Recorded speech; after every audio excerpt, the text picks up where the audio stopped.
What if the quietest move of the week is the loudest alarm for the season? What if the wing everyone penciled in as depth just became the hinge that decides whether the offense breathes or holds its breath? And what if a player who is supposed to be a slow burn project suddenly sits at the center of a fast decision, one that could change the temperature of this locker room overnight? Here's my promise. We're going to unpack the whole picture without rushing to the punchline.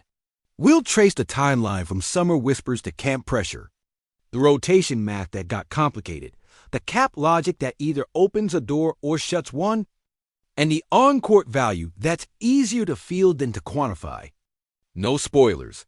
First we build the map, then we reveal where it points.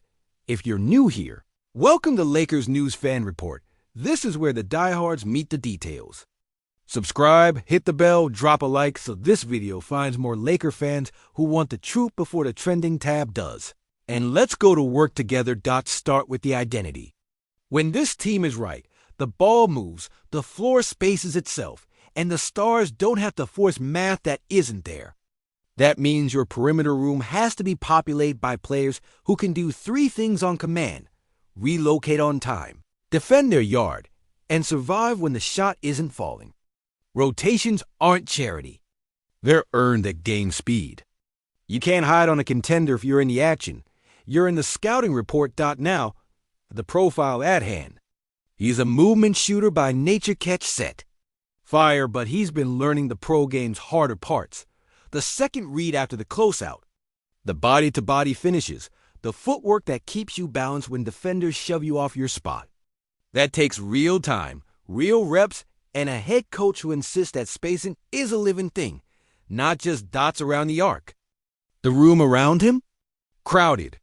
Veterans with rings, vets who know schemes, and young guys who bite like strays when minutes drop. That's the league. Then came the summer. The flashes showed up: relocation threes, quick trigger confidence, a couple of tough takes in traffic, and the inconsistency showed up too.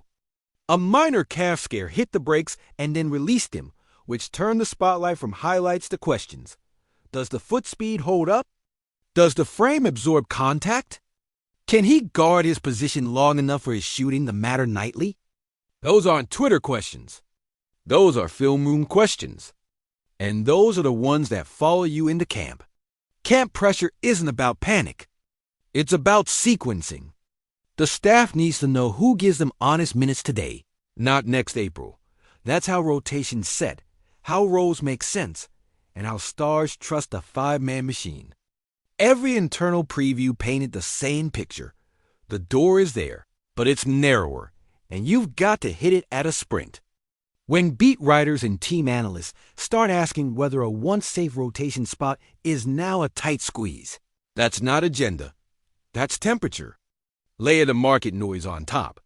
Anytime a young shooter on a timeline team feels stuck between potential and production, the league's rumor mill turns on by itself. Executives pre-shop possibilities. Writers test drive frameworks. Odd man out becomes a phrase, and you either fight it with play or it becomes your name tag. As camp opened, several columns and radio hits circled the same talking point. Something's got to give on the wing, and there could be a name attached to it sooner than later. Before we say anything out loud, let's talk what-ifs the right way. If you pivot from a shooter, what replaces the gravity he provides just by standing there? If you keep him, what do you ask from him defensively to pay rent on his minutes? If you move him, what do you get back that you actually play in games that matter? These are big boy questions. You don't answer them with a hot take. You answer them with a depth chart, a calendar, and a whiteboard. There's also the human piece. This is a room that values accountability and rhythm. The worst thing you can do to a roster like that is confuse people about their job. When a player's role is unclear, it's not just one guy losing minutes. It's 10 guys hesitating. That's how second quarters bleed. That's how fourth quarters turn tight. So the decision can't be vibes. It has to be math that the players themselves can feel. All right, cards on the table. The news we're dealing with today is the drumbeat that the Lakers are actively weighing Dalton Knecht's future and could move on from him if the right trade or roster balance move appears, cutting ties, flipping him, or shrinking his role have all been floated in recent chatter. It's not an official announcement.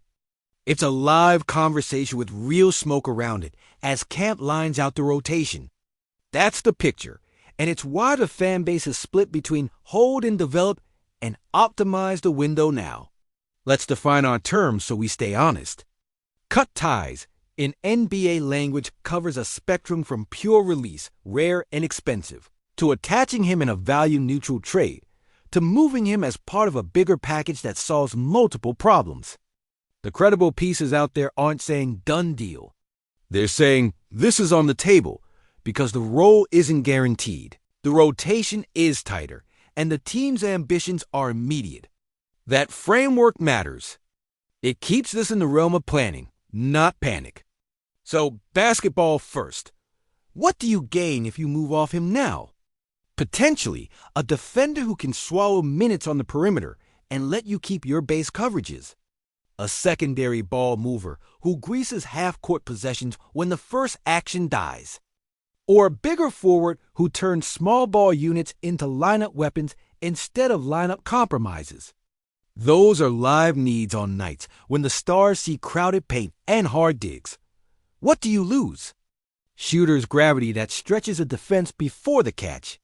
The kind of quick-release corner three that punishes stunts. And a hot-hand night that wins you a Tuesday in February and, be honest, changes. The standings on the margins in April. Shooters who can't be helped off bend schemes even when they aren't scoring. That invisible value is why you're careful here. Dot cap mechanics aren't sexy, but they decide whether your ideas are real. A young contract can be glue in a multi-team structure, clean money, easy matching, optionality if the other side wants a developmental piece. But it can also be the kind of asset that you regret moving for a vet who doesn't move the needle in May. This front office has to thread that needle. Respect the window without feeding on tomorrow just to save tonight. Let's zoom into the court again. Knecht's best nights are about timing. He relocates as the drive leaves the ball handler's hand. He steps into shooting pockets instead of drifting out of them. And he gets his feet set as if he's been on that spot 10 times in the last 2 minutes. His less good nights are about speed of thought on defense, recognizing the second action when the first one didn't involve him. Tagging, releasing, then finding his man without chasing the ball's shadow. That's coachable. But it's a race, and the league is merciless. There's an argument for patience that isn't sentimental.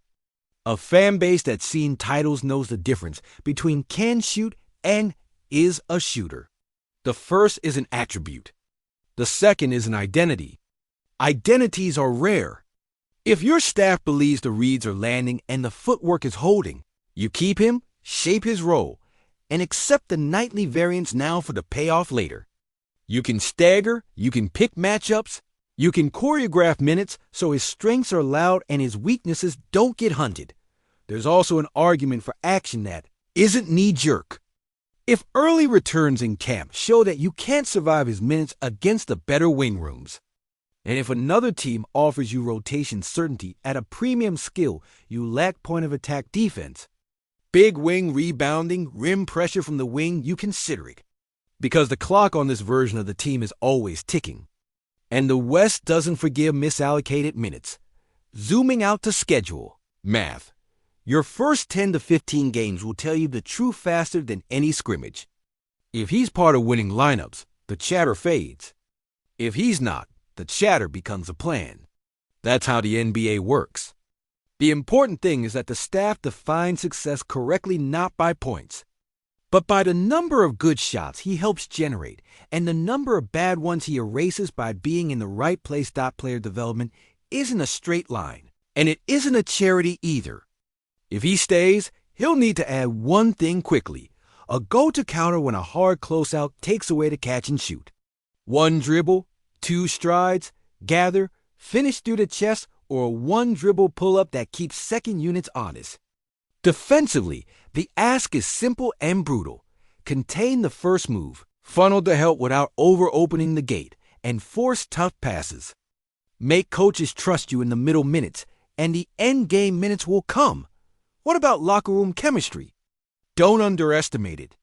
Rotations that make sense produce better practices, cleaner film sessions, and stars who don't have to wear their cape every second. Whether he stays or goes, the real win is landing on a plan the room believes in. Confusion corrodes. Clarity compounds. Now, if a move happens, expect the front office to protect flexibility, short-term deals with non-guarantees, or a veteran on money that can be rerouted later, or a pick structure that turns what could be a short-term L into a medium-term W. That's the Pelinka playbook when he's at his best tight. Asset management so you don't lock yourself into one version of this roster in November that you regret in February. Their single quotes S acquired. Boring truth that changes everything. If he improves 5% on defense and raises his quick trigger 3 by half a make per night, this whole conversation looks silly by Christmas. If he doesn't, the room will force the decision for you. The league is a lie detector. It always is. Here's where I land. I think the chatter is real enough to respect and not real enough to treat as destiny. I think Dalton Knecht has the kind of shooting gravity you don't toss away lightly. And I think a contender can afford one developmental slot as long as it isn't pretending it's two. My opinion, you hold unless the return solves a playoff problem you actually have. And you set a camp bar that's crystal clear defensive competence, or your minutes go to someone who brings it nightly. And yes, as of now, this is speculation grounded in timing, role pressure, and credible analysis around the team, not an official move. Your turn. Laker family, do you cash out on a young shooter to buy playoff certainty today? Or do you bet on year 2 growth and protect a skill set that flips games when stars need air? Tell me in the comments, what would you do with his role, his minutes, and his future?